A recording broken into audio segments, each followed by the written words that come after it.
Assalamualaikum warahmatullahi wabarakatuh. Bertemu lagi dengan saya Agus M. Ajis. Pada kesempatan kali ini, saya akan membuat sebuah aksi nyata dengan topik perencanaan pembelajaran, yaitu bagaimana memodifikasi modul ajar. Ya, rekan-rekan sekalian, modul ajar ini merupakan salah satu jenis perangkat ajar yang memuat rencana pelaksanaan pembelajaran kita di kelas. Hal ini untuk membantu mengarahkan proses pembelajaran mencapai capaian pembelajarannya.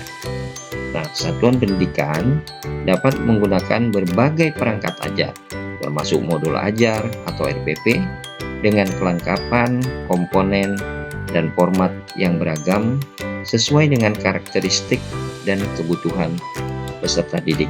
Baik rekan-rekan, sebelum sampai pada pembuatan modul ajar, kita harus tahu dulu apa tahapan-tahapan yang harus kita lalui. Yang pertama tentunya adalah capaian pembelajaran.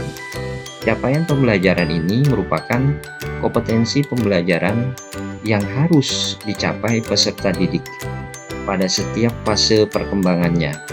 Capaian pembelajaran mencakup sekumpulan kompetensi dan lingkup materi yang disusun secara komprehensif dalam bentuk narasi. Ini dalam narasi umum.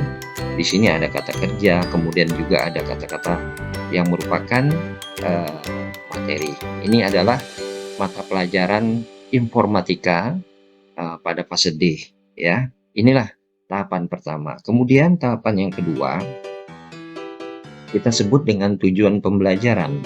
Tujuan pembelajaran itu merupakan deskripsi pencapaian 3 aspek kompetensi. Yang pertama pengetahuan atau kognitif, kemudian keterampilan dan sikap yang diperoleh peserta didik dalam satu atau lebih dari kegiatan pembelajaran.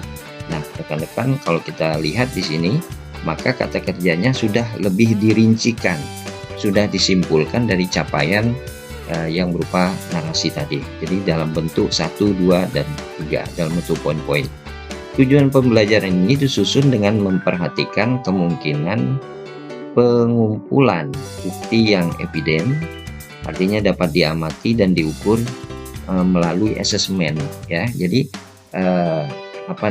tujuan ini siswa itu dikatakan mampu setelah melewati tes, ya. Nah, kemudian yang selanjutnya adalah alur tujuan pembelajaran atau yang disebut dengan ATP, yaitu yang disusun secara sistematis dan logis di dalam fase pembelajaran untuk peserta didik dapat mencapai capaian pembelajaran tersebut. Nah, saya akan mengambil di sini ya salah satu bentuk materinya, yaitu SK. Elemennya adalah SK. SK itu sistem komputer. Di sini ada bagaimana anak-anak itu kita perkenalkan atau peserta didik itu kita kenalkan dengan perangkat keras atau hardware, ya. Baru kemudian kita menyusun modul ajar, ya. Nah, pada kesempatan kali ini kebetulan saya adalah guru informatika, maka saya akan membuat modul ajar contoh. Modul ajar informatika fase D kelas 7. Ini merupakan modul ajar contoh modul ajar, salah satu contoh modul ajar yang saya buat di Canva, ya. Hanya bentuknya satu lembar, tapi insya Allah di dalam satu lembar ini sudah mencakup semua komponen-komponennya, ya. Komponen modul ajar itu memang sekurang-kurangnya berisi pada tujuan pembelajaran, kemudian langkah pembelajarannya yang mencakup media pembelajaran yang digunakan serta asesmen, ya. Komponen model ajar itu bisa ditambahkan sesuai dengan mata pelajaran dan kebutuhannya. Guru di satuan pendidikan diberikan kebebasan, ya, untuk mengembangkan komponen dalam modul ajar sesuai dengan konteks lingkungan dan kebutuhan peserta didik. Nah, ini pertama di sini adalah informasi umum, ya. Di sini ada elemennya, yaitu sistem komputer, kemudian ada penulisnya, sekolahnya, fasenya, waktunya, kemudian juga siswa. Kemudian di bawahnya ada P5-nya yang kita ambil. Di sini adalah kebinekaan global, mandiri, kreatif, dan benar kritis. Kemudian ada tujuan pembelajarannya sebagai komponen utama, yaitu menjelaskan bagian-bagian sebuah sistem komputer dan mengidentifikasi spesifikasi perangkat keras, ya. Kemudian di sini ada sarana yang kita pakai, baru kemudian di sini ada kegiatan. Ada kegiatan pembuka, ada kegiatan inti, dan ada kegiatan penutup, ya. Pada kegiatan pembuka biasa, di sini ada berdoa, kemudian presensi, persepsi, pembacaan pemantik dan sebagainya. Nanti kita siapkan. Ini hanya contoh saja. Kemudian pada kegiatan inti, ya, di sini bisa kita cantumkan materinya. Kemudian kita bisa cantumkan latihannya, ya. Dan insya Allah dengan satu RPP ini, murid, ya, melakukannya secara mandiri. Jadi kurikulum Merdeka ini dari murid, untuk murid, dan oleh murid sendiri. Jadi guru sudah memberikan ini dan mereka bisa tampil di gadget mereka sendiri, kemudian mereka tinggal melaksanakan secara mandiri. Mereka mau lihat videonya dulu, mereka mau lihat materinya juga bisa, kemudian mengerjakan asesmennya. Dari asesmen itu nanti apakah mereka dapat mencapai tujuan pembelajarannya, ya. Nah, di sini kemudian ada penutup dan sebagainya.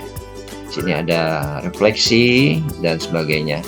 Nah, rekan-rekan sekalian, di sini saya cantumkan salah satu bentuk materi. Ini belum saya edit lagi karena di sini masih ada semacam materi, ya. Masih ada materi, bisa kita klik di sini, akan tampil nanti kalau mereka klik seperti ini, ya. Tampil materi dan mereka bisa belajar sendiri karena di sini sudah kita siapkan. Ini belum saya edit lagi karena ini hanya sebagai contoh, ya, sebagai contoh. Dan nanti mereka bisa mengeksplor sendiri. Materinya lengkap, mereka baca, mereka teliti, mereka kenali gambar-gambar itu dan sebagainya, ya. Ini saya langsungkan ke sini aja, yaitu lembar kerjanya LKS, LKPD-nya sesuai dengan materi, ya. Kalau ini mereka masih berkelompok, ya, kemudian mereka mencari sendiri, mereka bersama-sama bermusyawarah, berdiskusi, mencari yang harus mereka isi di sini. Nanti kita kasih paper, tapi mereka mencarinya di komputer yang berbasis internet. Nanti akan saya sampaikan bentuk dokumentasinya, ya. Ini adalah salah satu bentuk LKPD secara berkelompok, mereka berdiskusi, ya. Rekan-rekan, apa yang saya lakukan ini memang lebih banyak di lab, ya, di lab komputer, karena ini belajar komputer, belajar informatika, teknologi. 80%-nya mereka praktek, sementara 20%-nya mereka ya semacam konsep ataupun teori. Nih, ya, contohnya seperti ini. Saat didik melakukan diskusi kelompok, media yang digunakan adalah laptop yang terintegrasi dengan internet. Ini adalah LKPD yang tadi yang kita siapkan, sudah saya print dan mereka dapatkan satu-satu. Nanti mereka tulis, berdiskusi, mereka searching di internet, ya. Karena ini pengenalan, mereka mengenali, ya. Awalnya mereka mengenali secara gambar. Ini merupakan contoh secara mandiri. Ini tugas mandiri yang mereka kerjakan, sama seperti tadi.